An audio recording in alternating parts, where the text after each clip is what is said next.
Have you checked behind your child's bed? Have you recently checked behind your child's bed?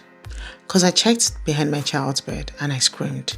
When we moved to Canada, we did not know that the homes here were built differently. We had other focus. We knew we had to learn about the weather, about the culture. We obviously knew we had to learn a few things. However, there was no way we could have known that homes in Canada were built completely differently from what we were used to.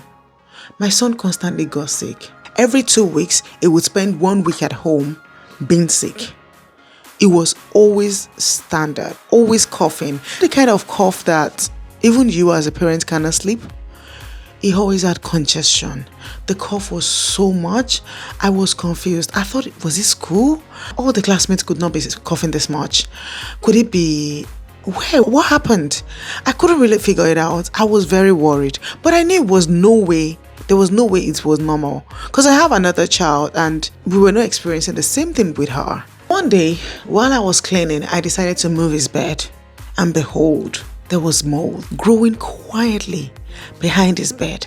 Apparently, because his bed was on the wall of an external wall. Basically, the wall is an external wall and the bed was permanently situated there. The headboard, like the regular beds in Canada, the headboard was resting on the wall and it's been there for a while. So months went by and then the mold started to grow quietly. And because of the way molds are, they don't smell immediately. They can grow really quietly on you.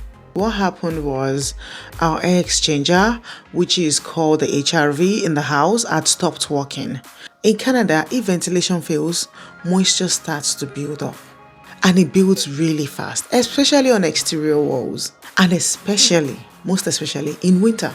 If your furniture is pushed tightly against the wall, maybe it rests directly on the wall, especially if it is like an exterior wall, it gradually builds mold because moisture would be trapped in there, and before you know it, the mold will start to grow. If you live in Canada, check your ventilation system, that is the HRV or ERV, to ensure it's always working, and also keep the interior humidity at between 30 to 50%.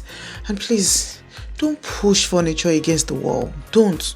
Sincerely, I'm just sharing this because I don't want another parent to experience the same thing that I experienced. It was horrible.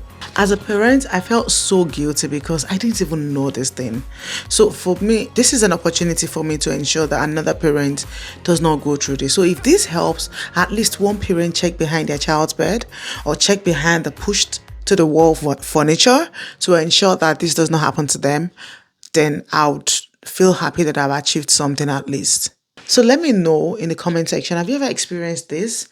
And take note, this is not just about maybe older homes or newer homes. This happens in every kind of home. If the ventilation system is not working or it stopped working, be sure to get mold in the house. Be sure that you're going to experience something like that. So please ensure to check your ventilation, check that it is properly set, check that there is no condensation on the windows.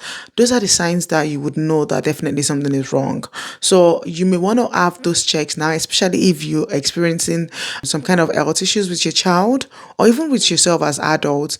Mold is really terrible. It's not something you want to have in your house. And with the way Canadian homes are built, we're not used to it. So we need to understand what the exact way or the best way for us to manage and ensure that we don't become victims to these molds.